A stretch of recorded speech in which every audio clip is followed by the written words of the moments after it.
Ladies and gentlemen, good evening and welcome to Spiritual Psychics TV with me, your host, Ashley Robinson. The show is Being Spiritual, and a very warm welcome to my special guest, Miss Birgitta Visser. Good evening, Birgitta. Hi. Hi, Ash. How are you? I'm Hi, great. everyone.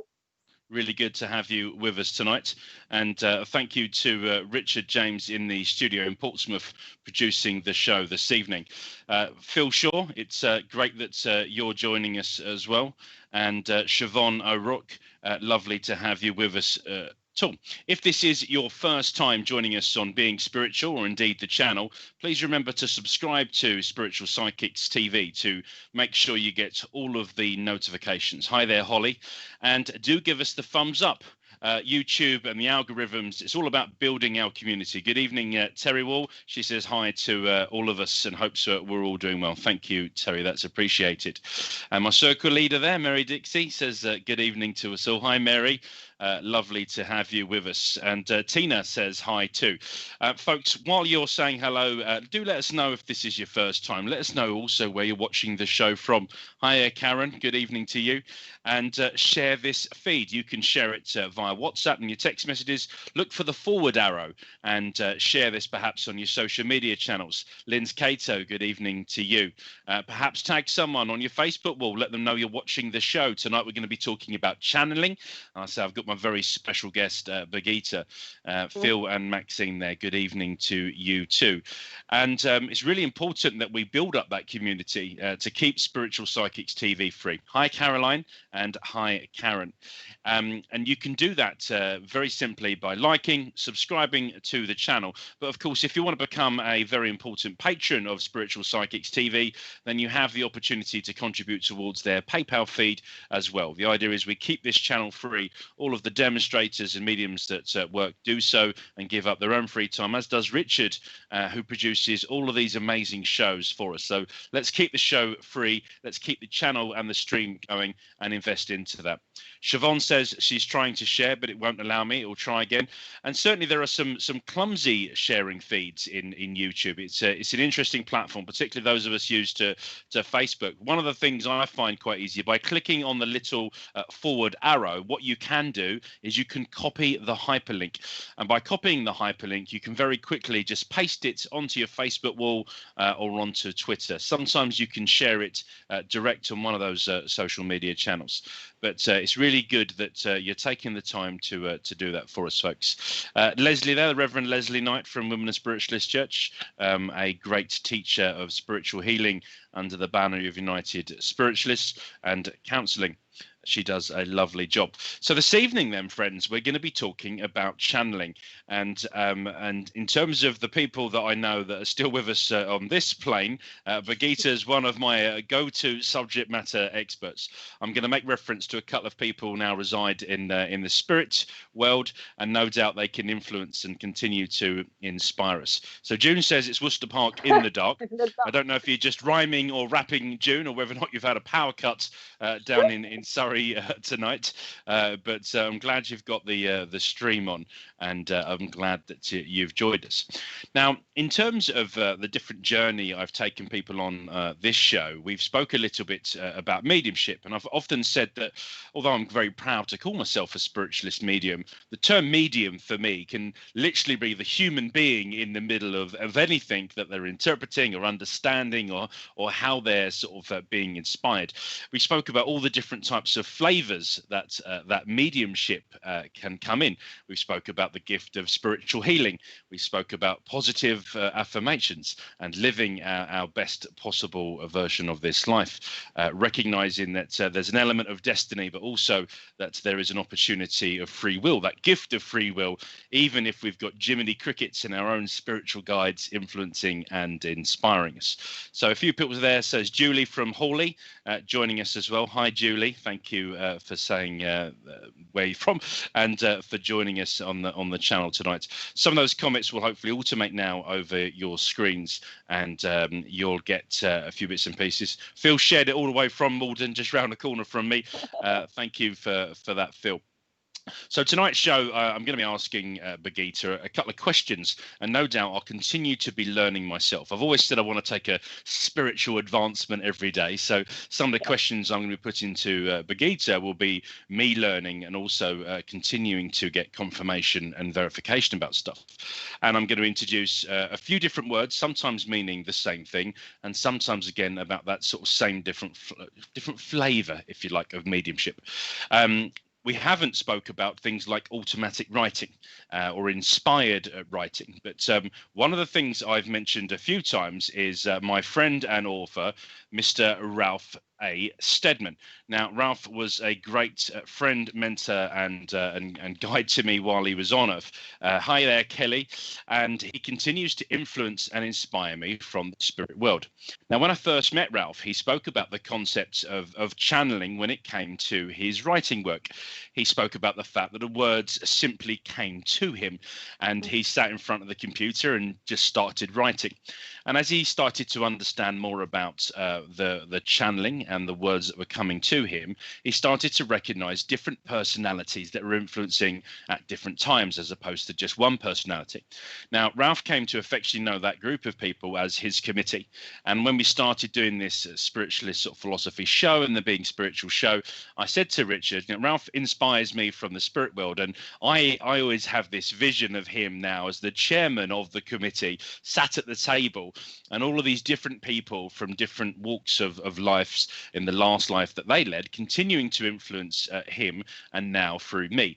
So, I could say that in many ways, this show, the creation or the concept behind this show comes from that sort of inspiring sort of thought. Equally, I have often been complimented, and thank you for those compliments, about the way I talk on this show, and sometimes that can be on a divine service. People have said that sometimes they find just listening to me, quite soothing or healing, which is wonderful. And actually, if people get some healing through the things I say and the way I say them, then that's absolutely great. I also don't think it happens by accident. Some of it is by design. Some of it is within my own strengths, if you like. I'm talking about that. But actually, I often get to the point and I don't really know what I'm going to talk about until I start talking about it. And part of that is me surrendering to something greater than myself and asking my own inspirers and guides to come through. So that's about sort of as much theory as I'm going to introduce. But I want to share a story, a channeled message, which Ralph had channeled a while ago, but about this sort of time of year, just before Christmas. And the way that Ralph explained this to me was that a friend of his had recently lost their partner, and it was approaching Christmas. And he had just started this concept of the automatic writing and the channeled messages. And he asked spirits for a channeled message. And I'm going to share the message with you. Now, it's a slightly long in there. It's about half a dozen paragraphs, but I do hope that you'll enjoy this. Christina Lacey, good evening to you as well. So, folks, do bear with me then just for a moment while I share this message from Spirit channeled via Ralph Steadman. Beloved child, I am asked by my instrument to give you a few words on which you can meditate at this time in your life. Christmas is a time of joy when most people feel the expression on a spiritual level of the original love, which was manifest in the birth of that small baby in a manger some 2,000 years ago. At this time, all try and express their love to others by the giving of presents and by the gathering together socially. They usually celebrate also by treating themselves to luxuries which they would not normally be able or willing to indulge at any other time of the year. From the spiritual point of view, this is also the time when those that have made their transition to this side of life draw near to those who they have left in this world. The vibrant energy of the love which pervades everything at this time acts like a magnet to attract them to be with their loved ones once more. Indeed, they are never more than a thought away, as in this dimension, original thought and subsequent action are instantaneous. So all that is needed by them is the thought of being with you, and they are there instantly. One thing which is not clearly understood by human beings is that everything in creation is made up of the same material. And this material can best be described in simple terms as love. This was the original force which produced the act of creation itself, and it's still the most potent force in the universe today. Love can be expressed in many different ways. And if you meditate on the word itself, you'll be amazed at all the many manifestations in its daily life. But the most amazing thing of all is that in such manifestations are part of the same basic energy. By performing an act of love in one form, you are in effect showing it in all of its forms.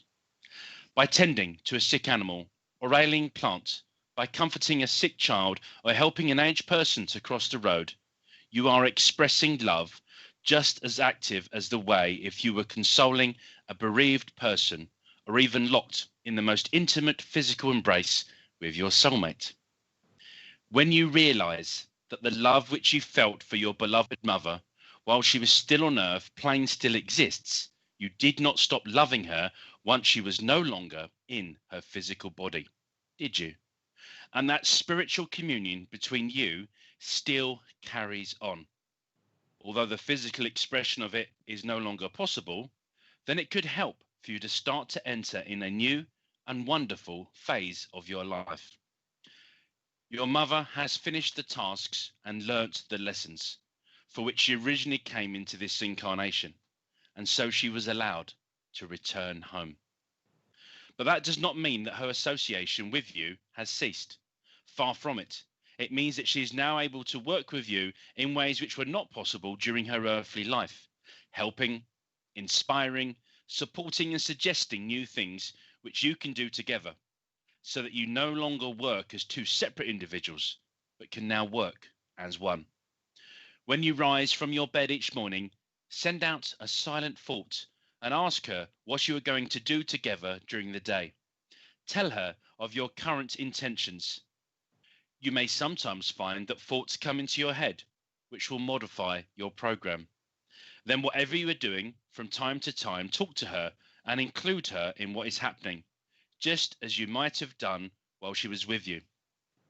Finally, at the end of the day, send out your thoughts once more, thanking her for being with you and for helping you, and expressing your love in whatever way you wish. And feel that love which she is able to send back to you. Now, let us put this into a practical perspective. As I have said, each act of love that you do, however small, apparently insignificant, is an act which adds to and is sanctified by the absolute eternal love. Therefore, whatever you do to help others in any way, not forgetting that plant and animal kingdoms, do it out of your love for your beloved mother. Dedicate it to her and feel the love in which she expresses in return.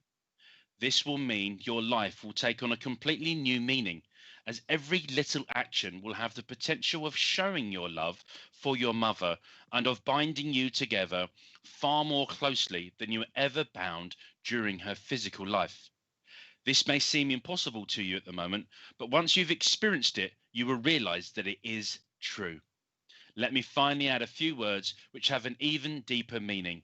As you know, it is a devastating experience to have to sit and watch a loved one suffering. Whether that suffering is mental, emotional, or physical, and to know that you are powerless to do so, anything to help them.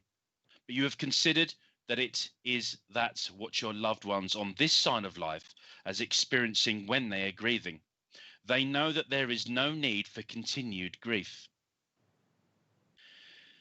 They realize that sorrow and the pouring out of tears are an essential part of the healing process for a short time after bereavement. So it is of great benefit to them when the loved ones still on earth plane finally accept that that dear departed still exist and get on with their life. Moreover, those dear departed exist in a state which is infinitely more desirable than the one in which they were while they were here in their earthly life. Remember that no one who is able to communicate through a medium ever says that they would like to be back in their earthly life, because they wouldn't. I hope that these few reflections may provide help and comfort to you at what is still a difficult time for you. Now, thank you for your patience while you bared with me on that. To say that was a message which Ralph had channeled for his friend that had lost their mother. I think I said partner earlier on. But each time I read it, I feel the love and the sentiments behind that. And again, when I spoke to Ralph about this, it was the fact that I thanked him for his lovely words. And they said they weren't my words. I just put them onto paper. They were words that came to me. Hi there, Pamela. So that's the concept of what we're talking about. The opportunity of almost being a blank canvas. The opportunity to take some of those inspired automatic words, perhaps. I know there are people within the church family at Wimbledon that do these things slightly differently. We've got a very gifted poet in Shirley Brown, Shirley Monaco, and I know that she often feels inspired to write the things she does, and the words aren't there until she starts putting it down. I have members of my own family who don't work in the same way I do as a medium, but are able to put pen to paper and transcript messages from loved ones in the same way I give evidence of life after death. So I introduced her as a bit of a subject matter expert. It's someone I certainly consider to be. I always enjoy our chats about anything spiritual. And spiritual for me is quite a big and broad, diverse, fully inclusive umbrella when it comes to talking to Birgitte. So, Birgitte, good evening to you. Thank you for coming on the show. I asked you to come back and join me this evening to talk about channeling. And I didn't need to get out my spiritual crowbar. You seemed quite happy and enthusiastic to do so. Yes. Which was good. So I've said what I think channeling is, but what is it? It's different for many people. It's like, you know, when you talk about mediumship, that's very broad. And again, channeling is a different medium, so to speak. And if you talk about flavors, that's a different kind of flavor. So like what Rolf Statman did, you know, automatic writing, that's how I started out a few years ago. But of course, my journey started many years prior, you know, studying healing modalities. But with channeling or like automatic writing, I simply sat down and I said to Spirit, well, is there anything you would like to, you know, that you would like to disclose to me? And it just started. And now it's become so easy for me, but it's really about connecting. Channeling is really learning to connect with your higher self. It's learning to how do you say that, to take out the mind chatter and to simply not analyze what you get. So whatever you get, whatever you write down, that's it. It's really about that. It's really about having trust in spirit. Okay. Trust, and big important word, common theme of any of the talks. Yeah, no, absolutely. And it's really about, you see, when you channel, it really helps you to understand yourself as well. And I think that's really important because like mediumship, it's very healing. And now, as I've said earlier to you, it's like I'm just fused with them and I can just walk on the street and I can just have conversations with them and it's great. Absolutely. But the more you practice something, the better you get at it. Practice makes perfect. So, yeah. So as a spiritualist medium, part of my training, and I've got one of my circle leaders here tonight was about that understanding who my message was from. You know, if it's a communicator, get evidence of their life after death and their personality. When you are channeling, how is it that you find out who it is that you are channeling or who that communicator is?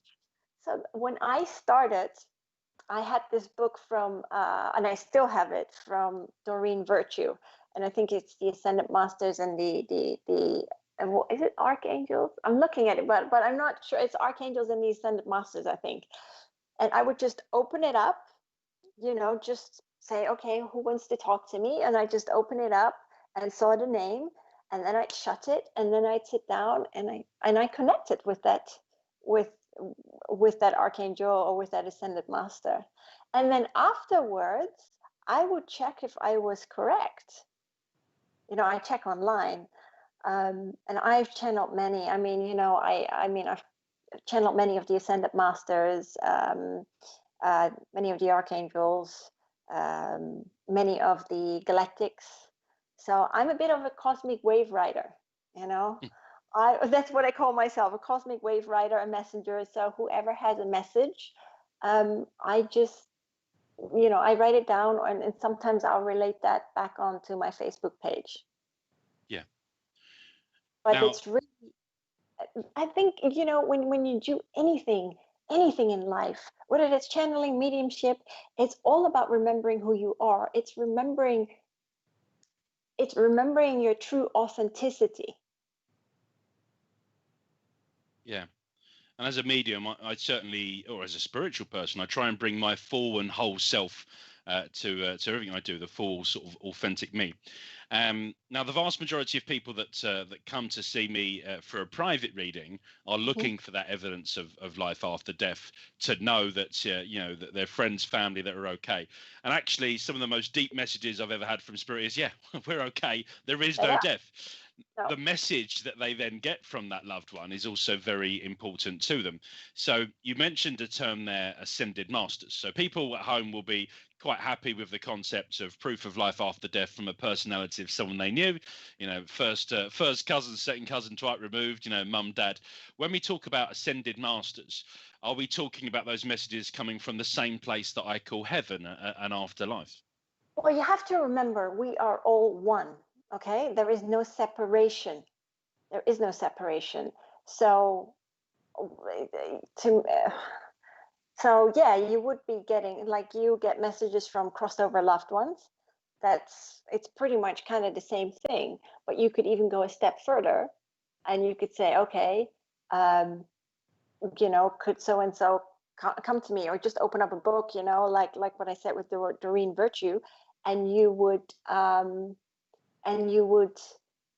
sit down and you would just channel it, because you can. So it's really the same. Yeah.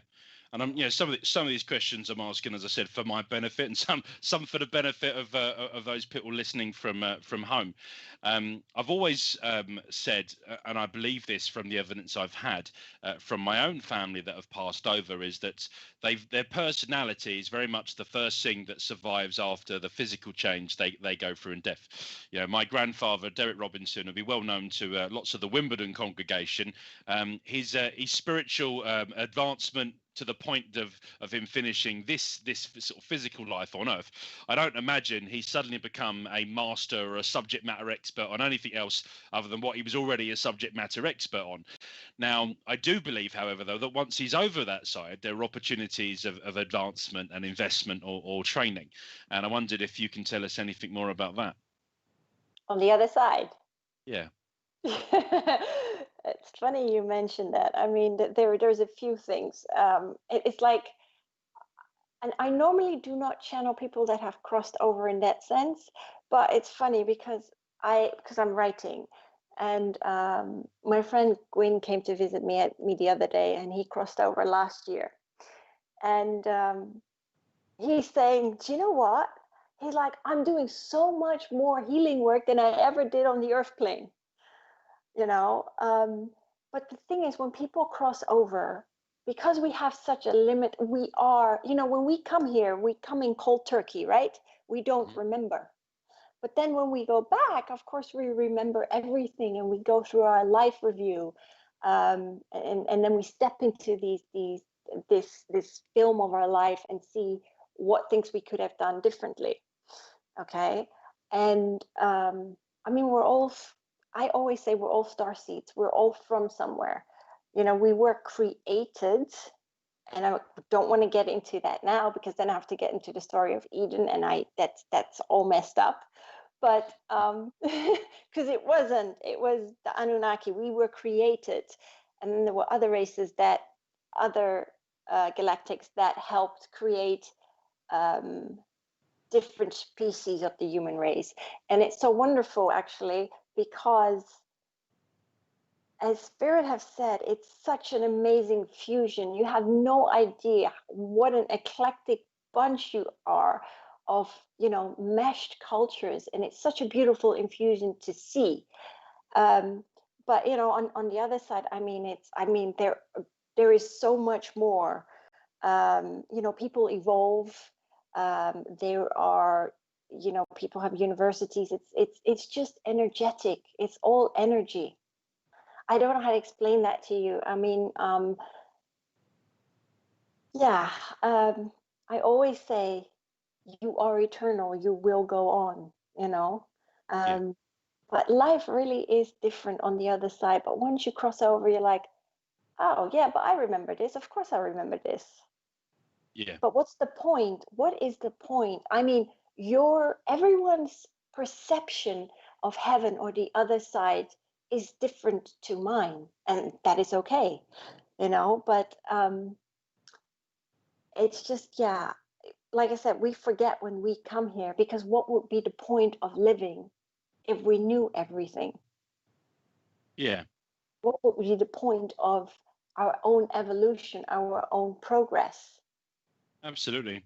And there must be very good reasons for coming back down to Earth as a human being and living the life you do for those experiences. Oh, absolutely. And there are so many more, just besides heaven, as you put it, there are so many different dimensions, so many different species, so many different, all of them are at different stages of evolution, because, we are ever evolving consciousness. Mm. It doesn't stop. So going back to one of the things you said, the words ascended master. Yeah. I've just given away an assumption I already have, that reincarnation is possible and that you can and do live many lives. We did a show on reincarnation. You come and spoke on the follow-up on that about karma.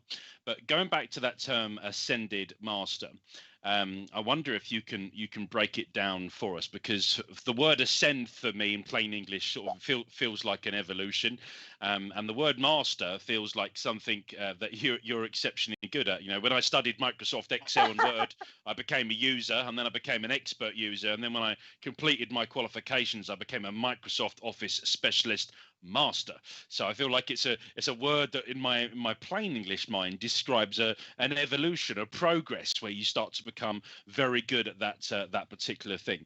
Now, have I got that totally wrong? Do the words ascended master mean the same sort of thing? No. Actually, you described it pretty well. Many of these ascended masters have lived many, many lifetimes. And ascended is exactly what it means, to lift up, right?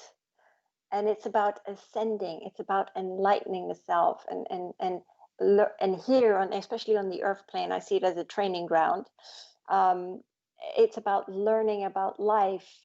And many of the ascended masters, and I'm going to name one of them because I love Saint Germain. I love his quirkiness.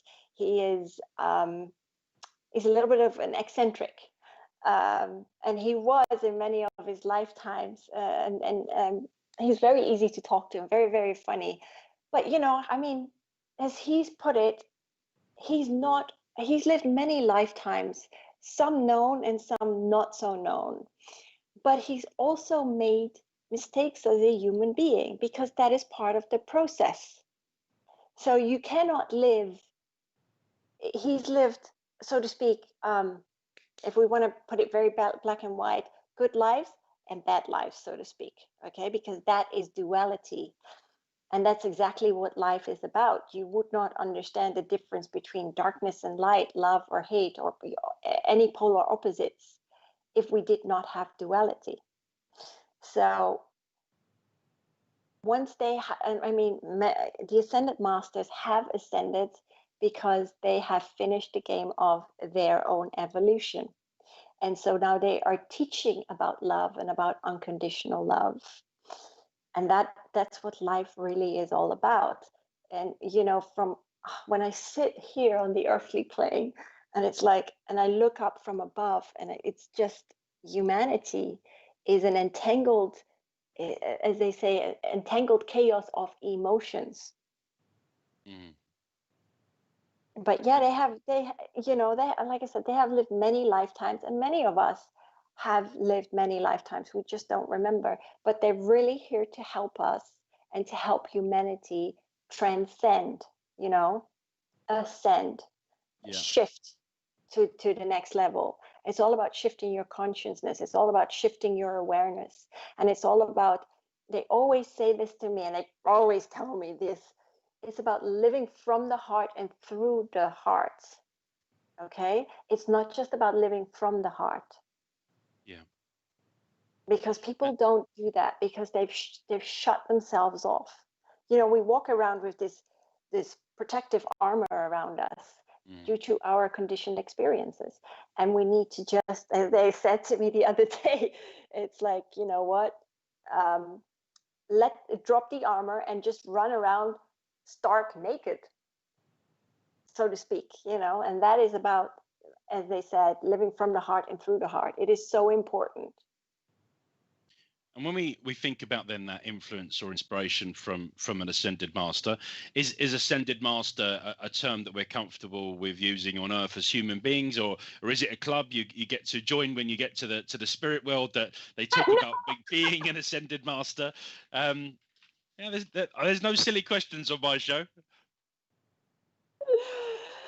You don't just get there. It is really about living many, many lifetimes, living many lifetimes and learning from your experiences. That's what life is about. And like I said, it's evolution of self. Yeah. And when you're then people, I think people make it more complicated than it is.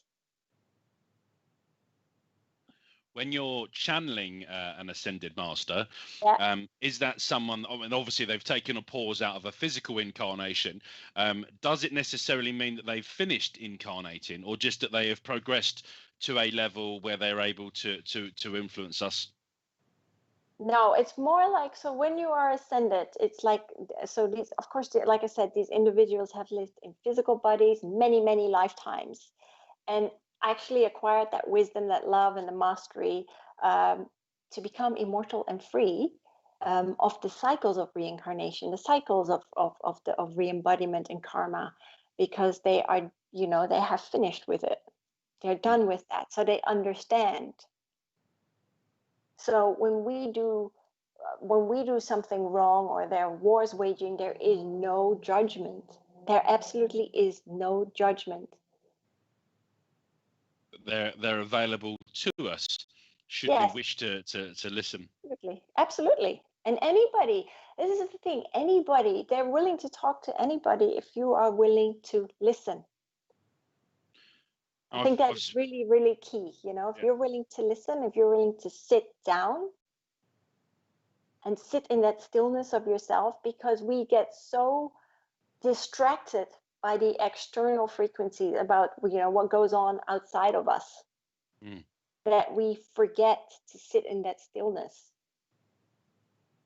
In the same way we've got free will now to pick up a book or to listen to a YouTube self-help video, it's up to us. The content is available. We spoke a lot on my show about energy. I know you do on your show too. And for those that have never checked it out, it's this time next Friday, and the origins of the ancients. A little plug there for you. But this idea of energy being able to exist in multiple places at the same time, we know that at a core level of the way that energy performs. So I always struggle as a human being when I think about my communicator, because I still very much imagine this physical being in my head, even though I know they no longer need a physical body. So because I'm sort of limited by that knowledge, even though consciously now I can tell you that it's something I know is not the case. I always think about the fact that this ascended master, are they like a professor of some sort, the ability to lecture? And is it we all attend, the equivalent of a lecture theatre at the same time? Or is it that I'm trying to make something which is complicated so simple in my own mind that I'm going way past the concepts of their influence? You need to elaborate on that. So in my head, Ascended Master, Yeah. was it Saint Germain you mentioned? Yeah. I think, right, if Saint Germain wants to influence 1,000 people at the same time, is it that as human beings, 1,000 of us need to get to that place in our mind's eye that we all attend the same lecture from Saint Germain that's delivering it in heaven, or is it more of a personal relationship with the energy behind Saint Germain, and therefore he can influence 1,000 of us at the same times in different inspirations? The latter. Yeah. It's like if you call upon Archangel Michael, Archangel Michael can be in heaven knows how many places at the same time, because we're all multidimensional beings. It's just we live in one dimension here right now, Yeah. but up there they're multidimensional. So that's Yeah. different. Yeah. Oh, that makes sense. Now, I spoke about the fact that when people come for a private reading, they're looking for that verification of life after Yeah. death, that evidence of a personality. But the more spiritualist people that I see, not just people coming for private readings, but people that have perhaps been coming to a spiritualist church for a while, actually for them, once they've kind of once they've seen their own proof of life after death, it's almost like that no other evidence is needed anymore. I suppose, to quote Derek Acora, for the non-believer, no proof is possible. But for the believer, no proof is no longer necessary, and people become more and more interested in the philosophy, the way of leading their life. In fact, this was how I pitched the idea of this show to Richard. I said, Richard, I think there's a little niche in the market. Hopefully we got about a dozen people tonight, or a few dozen people that have agreed and do want that picking up on philosophy.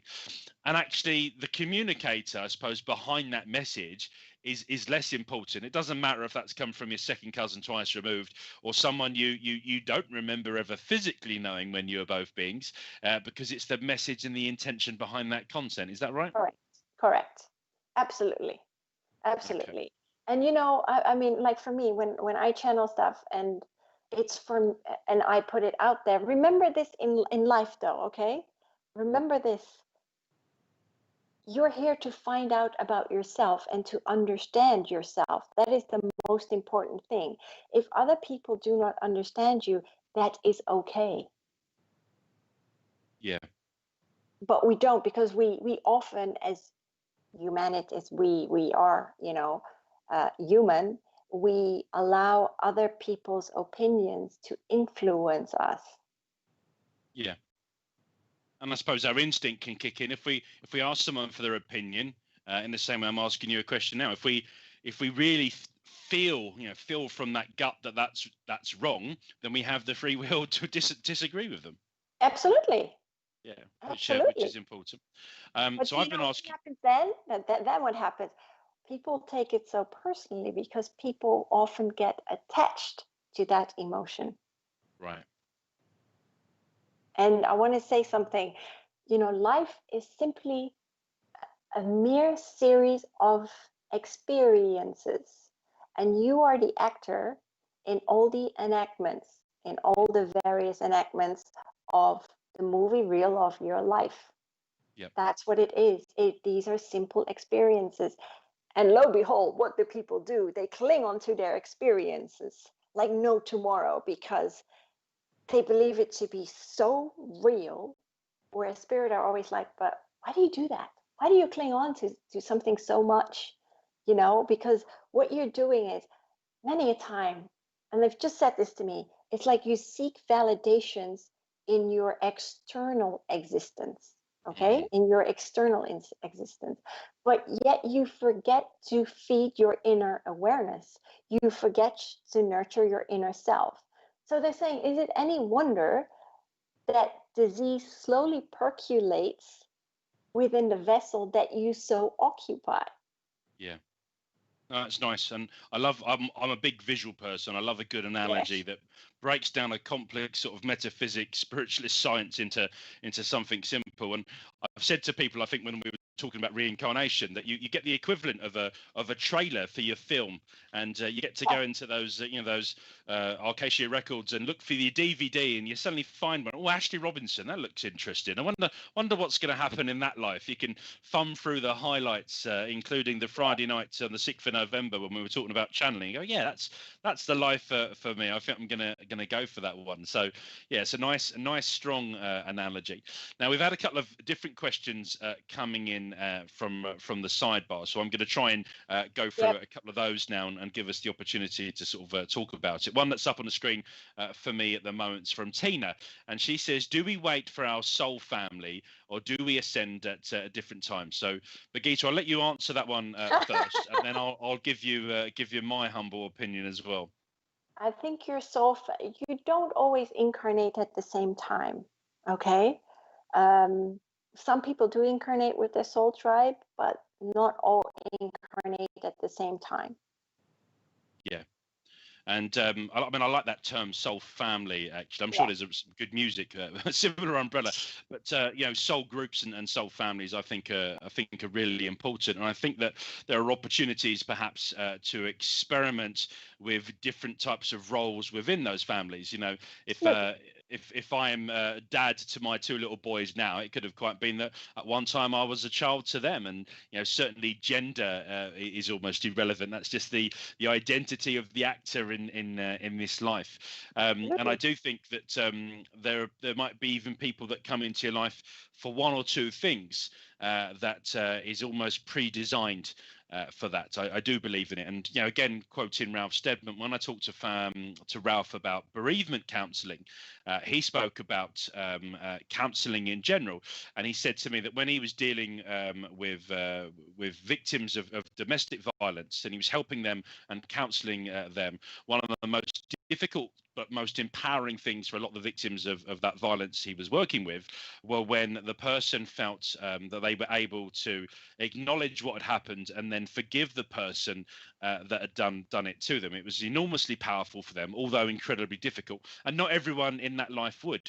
But he said that one of the real game-changing moments for him as a counsellor was when people were able to advance beyond just acknowledging and then accepting and forgiving the person, but then thanking them in some term for the experience, assuming that it may have even been pre-designed or part of soul contract.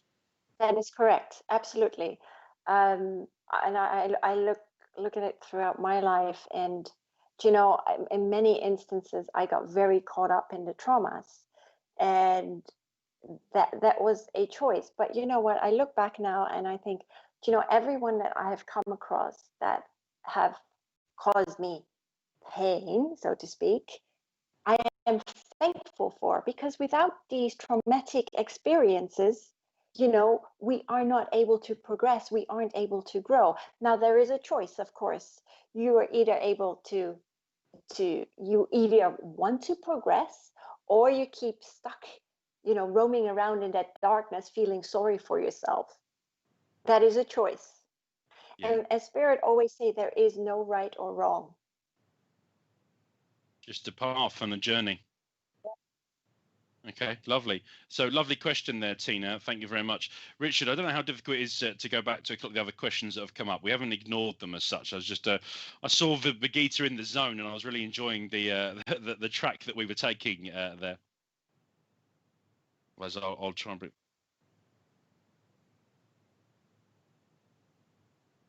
Thank you. So Cherie Dyer says, I don't understand how there are so many masters, but I thought God was our master and healer.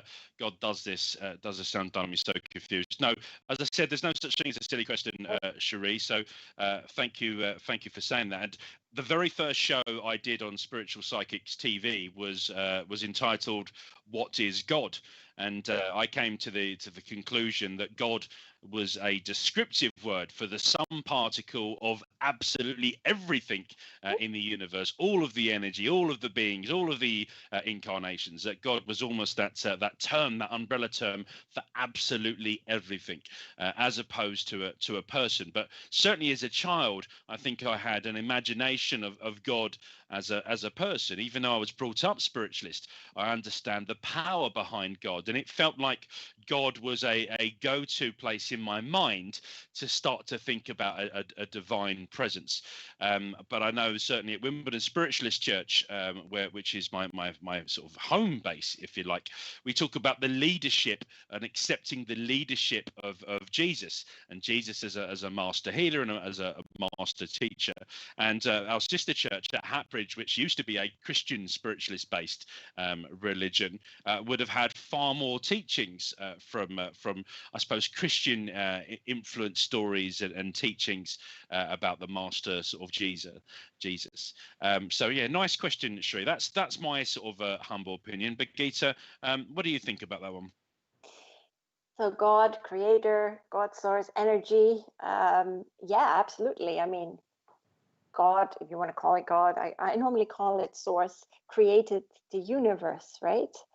And from everything, the universe started evolving, planets started evolving, even though that took thousands of years, because every single planet in the universe is consciousness.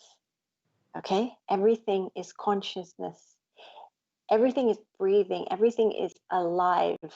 That's how I'd like to put it. But so there are many, many ascended masters, archangels, as I said, many species, many intergalactics. So God is the ultimate creator. But remember this, you are a being of the divine. You are as much a spark of the divine as anyone else, because everyone is cut from that same bark of wood. Right? There is no separation. It is just because here on earth we believe ourselves to be separate, because we have unplugged ourselves, literally unplugged ourselves, right? From the power source. And what happens then? You unplug yourself from the power source and you're in darkness because the light's been switched off. Absolutely. So, and I think that is what people seem to forget. We are one. We are all connected. This is something I mentioned last week, because last week when I was walking to the gym, when it was still open, and I chuckle. I'm really weird like this because I chuckle. I'm talking to spirit and I'm chuckling as I'm walking to the gym, because they were comparing something. So when you have the Akashic records, right? With records of every single incarnation, not just of the earthly plane, but from everyone. And it's not a library as such where you take out a physical book. It's an energetic hologram. So your life is in there, all your lives are in there, but your book is ever evolving. Okay, you write it as you go along in life.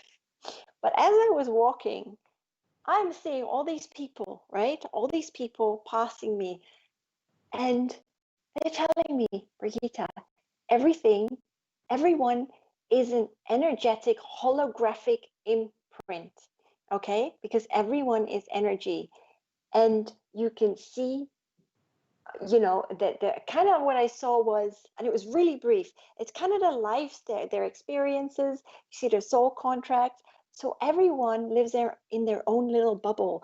They live in their own experiences. They create their own experiences. They create their own little world. But every single one of us, every single second, every single minute, every single day, you are creating. You are creating, because you are consciousness. You are ever evolving. And that is so beautiful, because when you're down here in the middle of it, you don't see it. But when you elevate yourself, right?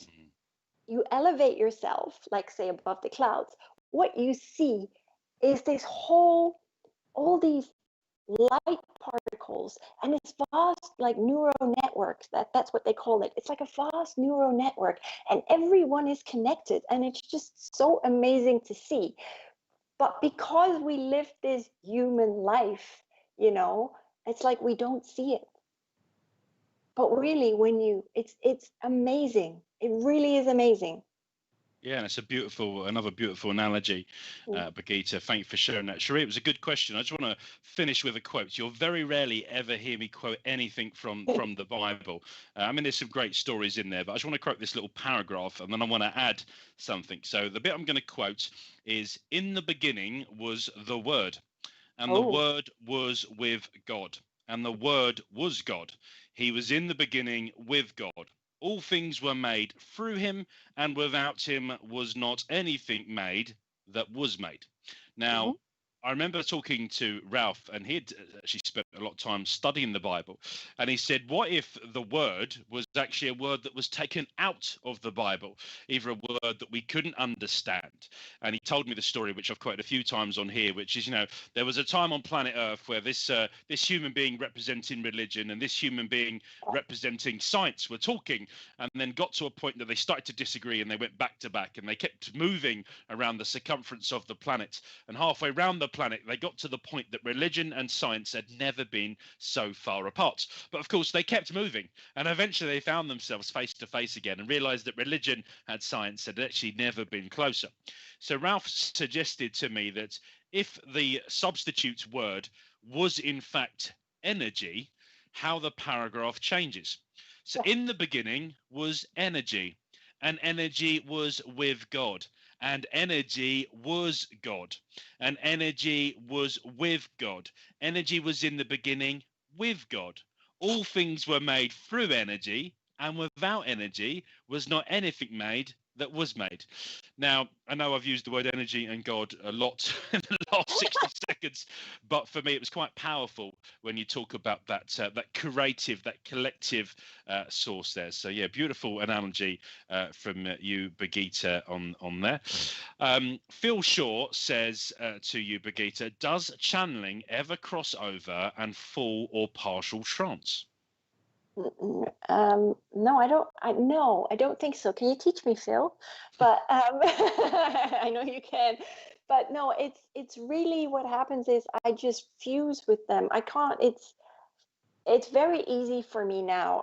Like I said, I can just walk outside and I have conversations with them. Now I must not forget to take my phone with me because I have this voice recorder on my phone, this app. But just like now, when I get in my zone, that's like channeling because the information flows through, but I'm not in like a trance. Yeah. I think that's a little different. Yeah. Thanks, Phil. It was a good question. Mm. Diane Redman had posted a comment. I just want to address, Diane, because your comment was that your husband didn't ask to suffer from dementia and it was an awful death. And please accept my condolences and sending you some love and light there. I certainly wasn't implying that everything is designed and that we choose everything. It was more around the reference. There be elements of our lives that are perhaps part of destiny. And I'm making that assumption. There are certain things that we may have chosen as part of being an actor in that film of our life. Lots of things can influence that along the way. A good example of that is if I choose a life where I'm going to live till I'm 95 years old, but I decide to pick up the hobby of jumping in front of buses, I could suddenly find myself in a much shorter life because of my free will. And I sometimes think that things that happen, bad things and good things, are not always part of that big design. But I don't know, Birgitta, whether or not you wanted to add anything to that. Well, I mean,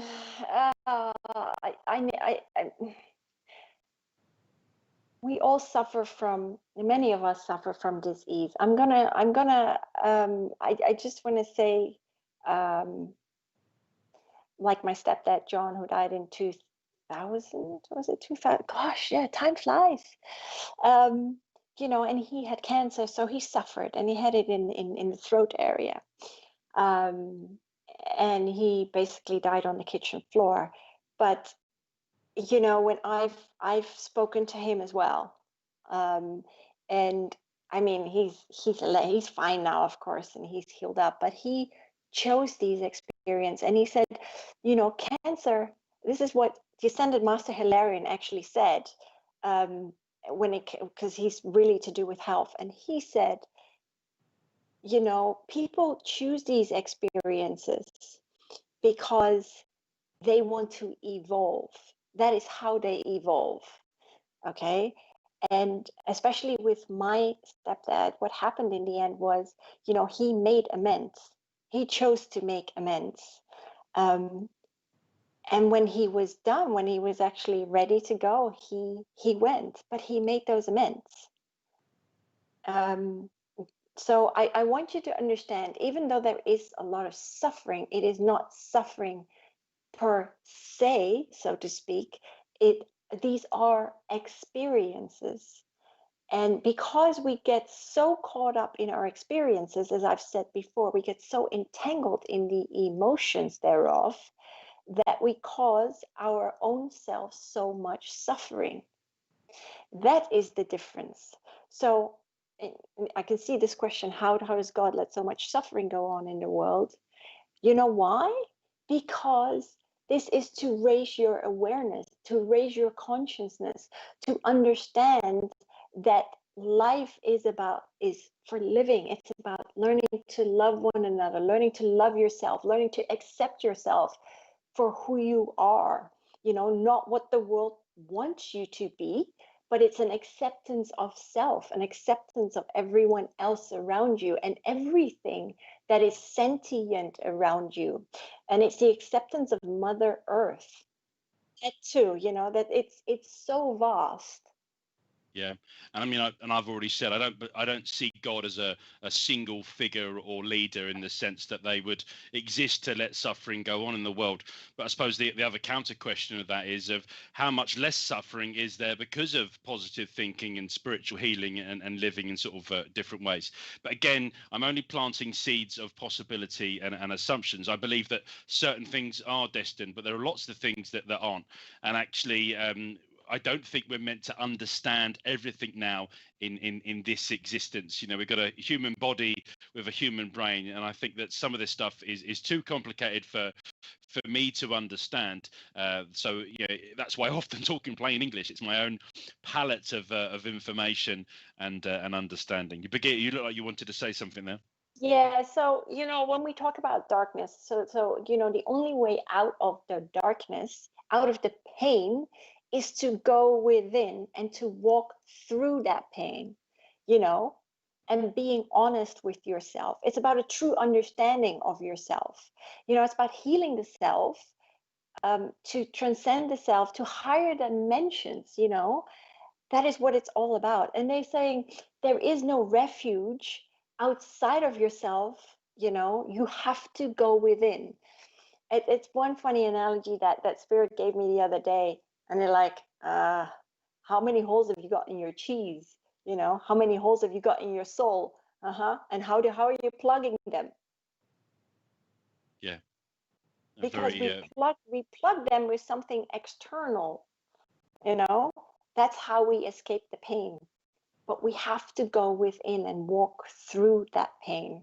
It is about learning about the shadow sides of yourself. It's about finding, it's about surrendering and seeking solace in the shelter of your own soul. For that is where you will find comfort. That is where you will find the answers. And yes, transformation is not easy. I mean, yeah, they're saying, but this is the saying, they always give me, and it's like, oh, seriously, the caterpillar doesn't become a butterfly overnight. Do you not think that the transformation is painful? But when you get out the other side, you become far more lighter in yourself, because you transcend that pain, you transcend that suffering. But it is a choice. It is a choice to either reflect or to deflect, to transcend or not to transcend. That is entirely up to you.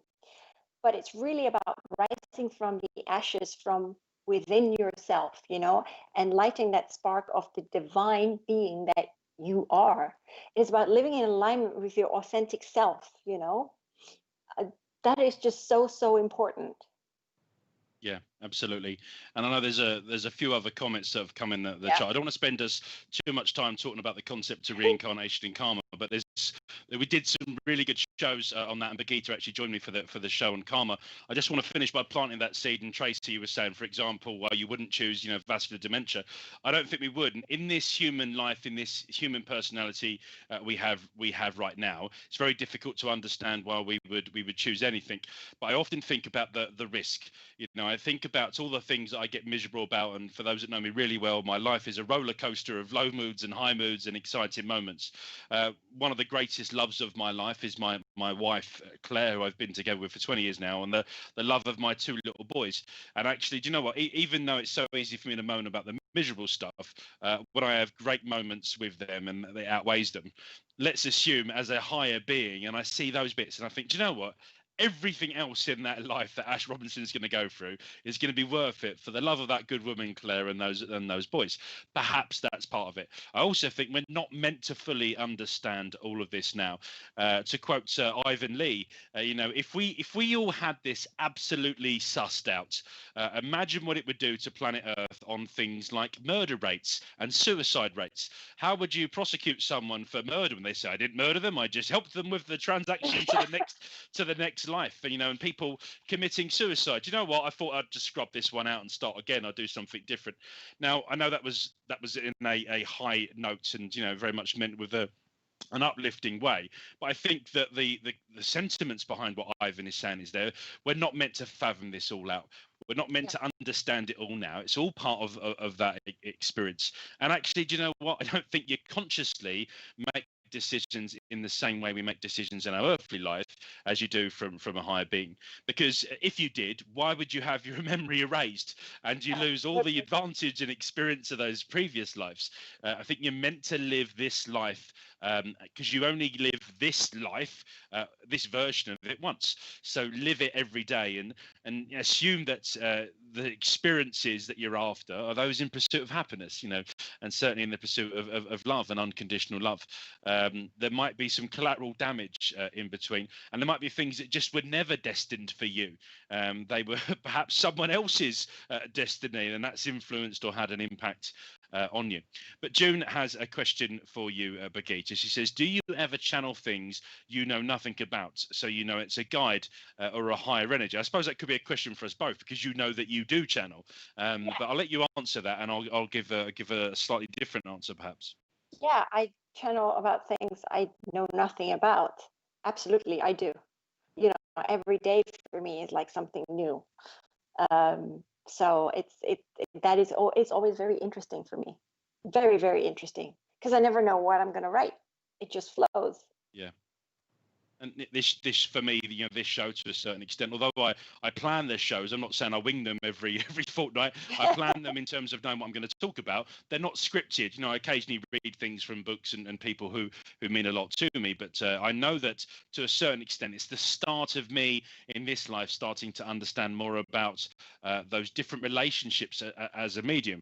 And I know in closed circles where I've had direct influence of communicators, that communicator is able to work through me and answer questions as if it's their personality, and I'm more aware about the answers for that.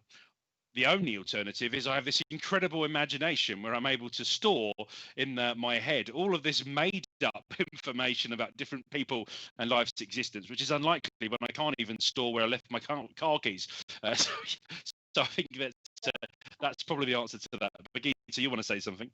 It's funny that you mentioned that, because not too long ago, a couple of weeks ago, I actually sat down and I asked the Lord Sanat Kumara questions, and I was sitting down and I just, it was amazing.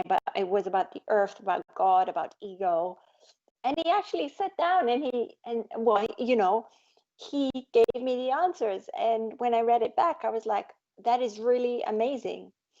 So there is one thing that he said about, you know, when we talk about this shifting of energetic frequencies, you know, when people say that they are ill, it's actually, he said, it's when one feels imbalanced of love and light.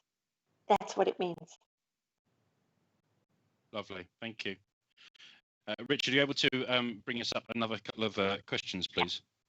I'm trying to do. Okay, so I think that we've managed to bring up most of your questions. I was looking at the live chat, and I know there was a couple of things that were coming up, and certainly if we have caused offence with anything we've said about any of the assumptions or working assumptions, then do know that's certainly not our intention. We're here to perhaps give you a few breadcrumbs of spiritual knowledge based on our humble opinions and the things that have come to us that we believe to be true. But I'm not for one meaning saying that any suffering or difficult things in your life that you have consciously made a decision or wish that upon yourself. That's certainly not the intention. But you know what it is? I mean, you have to resonate with what you feel comfortable with. I always say I'm just here to plant a seed, and that's it. What people do with it, that's up to them. But not everybody is at that same level of. We're all at different levels of awareness, and that's okay. That's what makes us so unique. That's what makes us so eclectic. And that's life. That's the journey of life. But I will always say, you are the creator of your own reality. I am the creator of my own reality. Absolutely. But then everyone's perspective on that same story can be different pertaining to the chosen reality of that individual. Yeah. But it is really, you have to understand, we are all creators of our own little universe. And there's no right or wrong, but it's about having compassion, love, and understanding. That everyone's at that different level of awareness. No, thank you, Brigitte. Michelle asked a question about 20 minutes ago now, but she said, is it written for people to come back and do wicked things, or is that a separate path that some choose to take? I don't think that she's got the brain capacity for tonight. Do you know what? I don't have the brain capacity for this most of the time. And I said we're not going to stray too much into reincarnation and karma. But I'll tell you what, based on my limited understanding of this, I think that there are certain levels and the characters that are played out here, and one of the easiest ways for me to have started to understand more about this again came from reading different books about reincarnation. But Ralph Steadman introduced this wonderful character to me, the character he affectionately names Newman, the new human. And if you think about some of the things we've been spoken about tonight about, well, why would I choose this or why would I choose that? So I've had that conversation with Ralph, and he said, okay, welcome Newman, the new human. And you walk into that shop of lives and you're looking for all the lives. And if you apply that consciousness, what you do is you then look for the family with the most amount of money, with the biggest house, with the fantastic team of staff and servants that are going to work for you. You look for the life where you're never going to have to do a day's hard work in your life. You're going to have everything that's ever paid for you, into a mother who's going to have a very healthy birth, a strong fetus and a strong womb and a really successful birth. And you're going to end up getting a job and getting everything you've ever needed and more. And actually you live that life. And then you get to the end of it and you kind of check it out again. You watch the highlights and you go, oh, was I really like that? I look like I'm exploiting all those people that were working for me. And actually, while it was great that my mum had such a wonderful birth with me, what a little brat I was as a child, because I had everything I ever wanted and I became spoilt. So perhaps it's only through living that life as Newman, the life you choose is the easy one, that you might choose a slightly different life. Now, I'm not going to use the word difficult or dangerous or horrific, because I don't have the brain capacity to understand why anyone would choose, say, child cancer. I mean, that is not something you would design or dream up. And it's too deep a conversation for me to go into tonight. But I just wanted to quote that little Newman story, because actually, yeah, that's the life you might choose given the choices that you have now. But of course, just assuming that reincarnation is possible. And even if there was only half a dozen things you could choose, like gender, part of the planet Earth you were going to live on, the number of years you were going to live your life, if you were going to be thin or fat or rich or poor, and that's just 5 or 6 things. Just imagine how many times you'd have to go back and repeat the lives using the different options just to experience all of it. And I think that for me suggests that if reincarnation is possible, and I do personally believe it is, that you don't just do it a couple of times, you might do it hundreds, if not thousands of times. For me, would explain the various different experiences. And of course, we spoke about ascended masters today in channeling. Who's to say that people only go back for themselves? Perhaps they go back and do things for other people because those people have asked them to. You know, I say, Brigitte, you know, I want to go back to Earth. Will you come down with me? Because I'm going to need someone to be on my show on a fortnightly Friday. And Yeah, Brigitte says, okay, then I'll come down and do another innings on Earth for you. I know it's not that simple, and I try and work in an uplifting way. Brigitte, anything you wanted to say on that? We've had a couple of other comments otherwise come in. No, I was reading comments. So, yeah, I actually agree with these two comments and what Caroline and Leslie Knight said. You know, as she said, I believe it's through our difficult times in life that makes us the people we are today. Absolutely, it does. It really, really does. You know, and we become more aware. Some people don't, but you know, you're here to learn to become more aware and being present within yourselves. So it is actually becoming present with the I am within yourselves.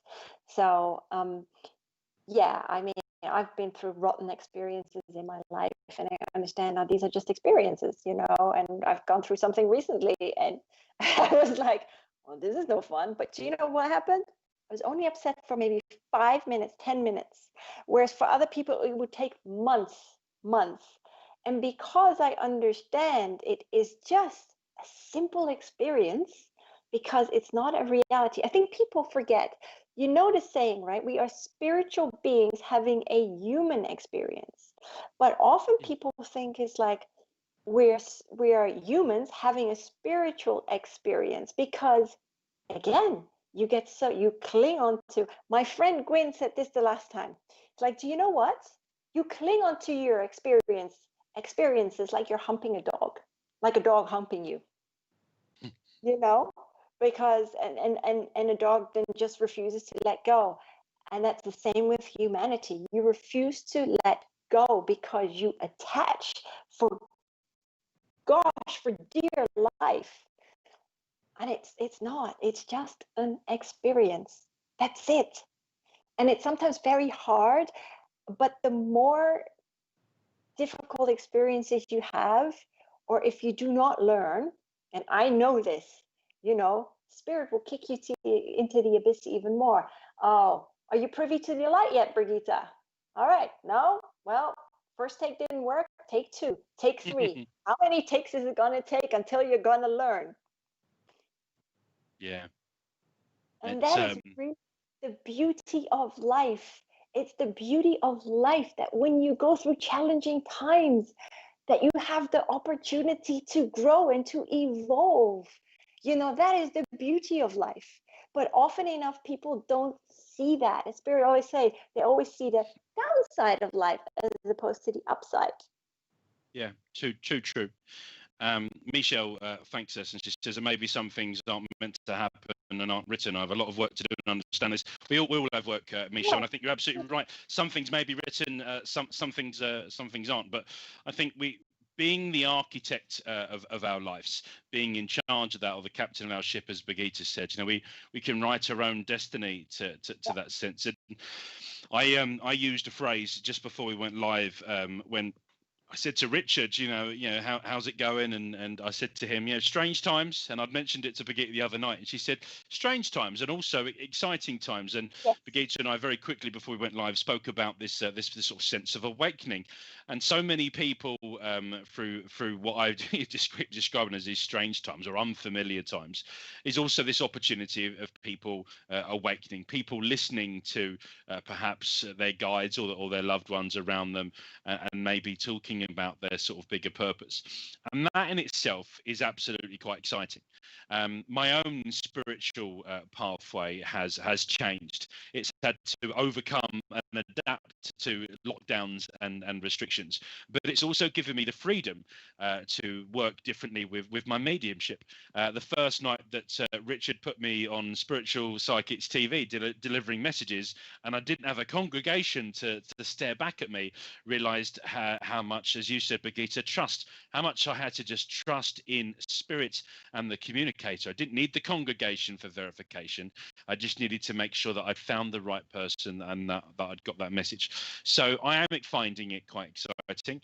I've spoke about my, depression and anxiety, the roller coaster of low moods and high moods, and I don't think I'm alone in that boat. But I am also excited by the spiritual awakening that I'm going through, the journey I'm on, the like-minded people I'm meeting through congregation on YouTube tonight, and good friends like you, Birgitta, that we get to work together and do these types of shows. Yeah, currently, the current world, it's,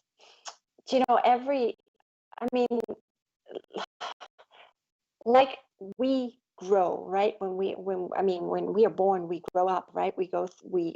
As kids, we go through growth spurt. We become baby, toddler, blah, blah, blah. You become a teenager into adulthood, right?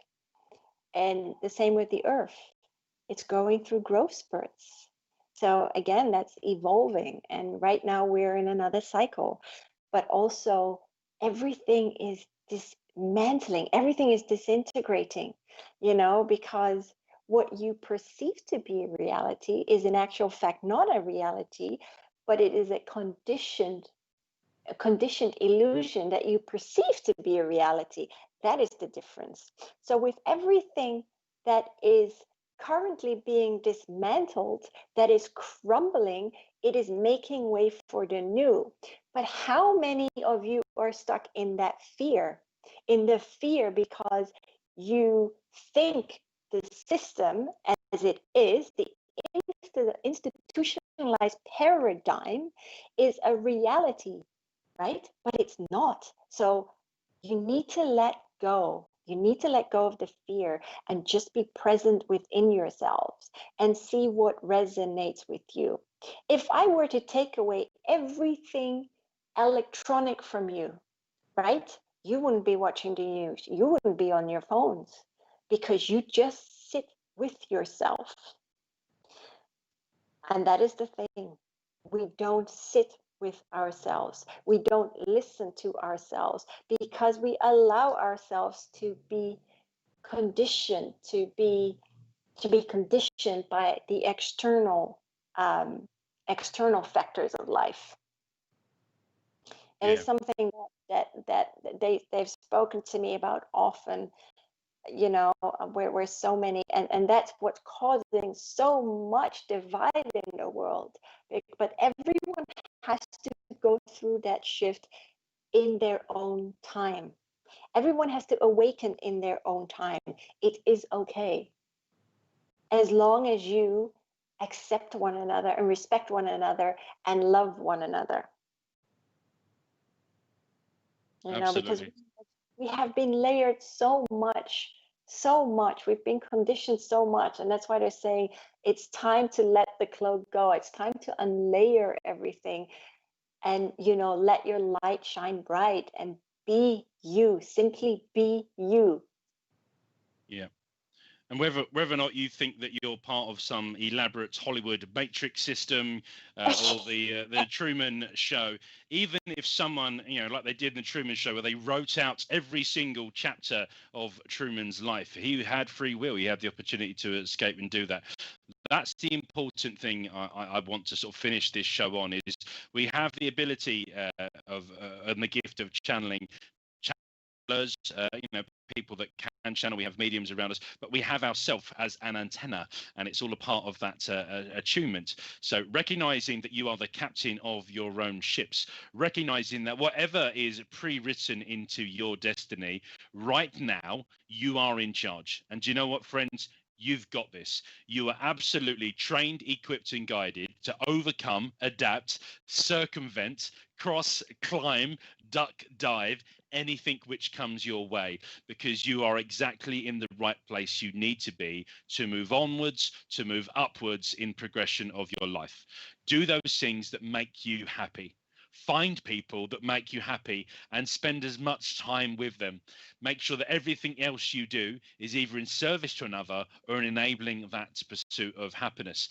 And Birgitta, I'm going to put you on the spot to see if there's anything that you would like to add in an uplifting way in that sense. Yeah, I always say life is actually not um, about following the road, but paving the road for one's own intended journey, right? Remember that. Um, so it's really about your intentions and your aspirations. Unless you actually refuse to entertain the aspects of living in awareness and of living in the I am presence of yourselves. So if not, then by all means, it's, follow the road laid out, living but in blissful unawareness of self, and being plugged into the automatic pilot of living, as they say, a mundane existence.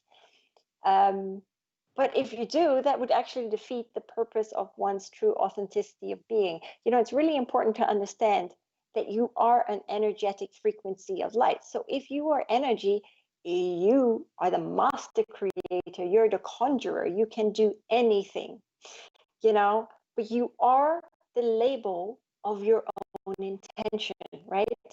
And if you want to change the label, you simply need to change the intention. And if you do, the vibration thereof will change, because everything in life is about vibration. You don't like the program you're in, you don't like that part of the enactment, then you change it. And it really is that simple. Lovely. Life is really simple. Yeah, lovely. I was thinking when I was talking about pursuing happiness and the things that bring me comfort above and beyond my wife and my kids, and that is from an entertainment point of view. And I love the fantasy and sci-fi world. And for me, it's because I often are able to daydream and visualize so many of my favorite science fiction shows. Now, you have a wealth of knowledge on that side of stuff, Birgitte, which we've not even dipped into tonight. But I mentioned that you have a show, The Origins of Ancients, which is alternative Fridays to this show. So people should check that out. Perhaps I'll have an opportunity to come back and on your show and talk to you about that. But otherwise, folks, if you think that Birgitte should come back onto the Being Spiritual show, and we'll talk a little bit about other aspects of the universe, which we might be interested in hearing more about, then that's certainly a very interesting concept for me and something I'd like to do. So comment in the live chat if you want Birgitte to come back and talk about other experiences in the universe, past, present, and future. And we'll do it on this show. Otherwise, perhaps Birgitte will bring me back. Otherwise, I'll be well tuned in on a Friday night to listen to the origins of the ancients too. Can I just say one more thing? Yeah, of course you can. So when we talk about intention and manifestation, there is also, do not forget to focus. Focus, because your focus equates to the intent behind the actions one initiates, and will henceforth cause manifestation. When you focus, you manifest. But focus means, and this is what they said to me the other day, focus means the freedom of one's creative expression in the universal spectrum. That is focus. Definitely. And some people letting us know that they're still here. So we've still got people watching this show, but they've enjoyed it this evening. Giving their personal thanks to you, Birgitte, and of course Mr. Richard James for producing and enabling us to be here. People said they've enjoyed it, found it quite fascinating. People have said it's a lot to get your head around, but very interesting. Thanks. Sorry, Richard, what was you saying? Yes, I hadn't forgotten adverts. It's my opportunity once every 2 weeks to practice my radio voiceover voice. And I wanted to just make sure that I had said thank you to all of the congregation that have stayed with us. Can I call you a congregation or you're an audience? My virtual congregation audience, aren't you? But thank you so much for tuning into the show tonight and watching the stream on YouTube. Remember that you can watch it on replay. You can also share this and host a watch party perhaps with your friends. Let them know that we won't see their comments if it comes up again, but we're always happy to take comments on our Facebook page or our Instagram page. So make sure you go onto social media after this and let people know what you thought about the show tonight. Find Spiritual Psychics TV on Twitter and Instagram, as well as subscribing to this channel here on YouTube. Give us the thumbs up. Check out your notifications to make sure you don't miss out on other shows. You can find me on Facebook and Instagram as well at Ash Robinson Medium. So that's my personal spiritualist mediumship page on Facebook and Instagram. You can also find Birgitta on the Facebook world and Instagram world. Birgitta, tell us the name of the page on Facebook people should find. Universal Light Warriors. Universal Light Warriors. Yeah. Check that out, folks, and find it. Hashtag Spiritual Psychics TV across all of your social media platforms. Otherwise, there's just a couple of adverts I would like to take you through, and then we'll do the final sort of closing. So I don't know what your plans are. I imagine that it's certainly not going to restaurants and gyms at the moment. But tomorrow night from 8 o'clock, you have a wonderful demonstration of mediumship. And the person will be Ellie Charles, great medium. And that's every Saturday night from 8 p.m. on Spiritual Psychics TV, demonstration of mediumship. Check out that YouTube live stream. And then a divine service with Wimbledon Spiritualist Church, incorporating Hatbridge Spiritualist Church and United Spiritualist Confederation. That's the family from South London, and it very much is the family. It's mum and dad this Sunday morning from 11 a.m. Now, the only time we can open the church is to stream this service, and I want to say a personal thanks to a good friend of the church, Kieran Edmonds, who's Leslie Knight's son-in-law. He's spent hours and hours with me down at the church laying down new microphone cables and new microphones and some lighting to make the streaming the best possible experience for you back at home. So please check out our divine service with Wimbledon Spiritualist Church, Sunday mornings from 11 a.m. live on YouTube, Spiritual Psychics TV. And then afterwards, chill out on the Sunday sofa with the ladies, some chit chat, and I think some free psychic mediums. So that's the Sunday sofa, Sunday afternoon from 2:30 p.m. on youtube.com, Spiritual Psychics TV. And then, folks, almost on time, we can say thank you so much to Birgitta. Wonderful show, Birgitta. Thank you for your energy and your input. We know that Diana Redman and others have said they've really enjoyed it tonight. So thank you so much, Birgitta. Very much appreciated. Stace asked if we're doing a remembrance service this Sunday. I think that will be part of the incorporation on Sunday. And of course, on Wednesday, we'll be stopping during we've got a friendship club and we'll be doing something there. So check out the @Wimbledon Spirit page on Facebook for more information about the friendship club on Remembrance Wednesday, the 11th. Otherwise, folks, it's 9:30. It's Friday night. I want you all to stay safe. You go out and pursue that happiness with people that make you happy. Thank you so much. I've been Ashley Robinson, and this has been Being Spiritual, live on Spiritual Psychics TV. Good night and God bless. Good night.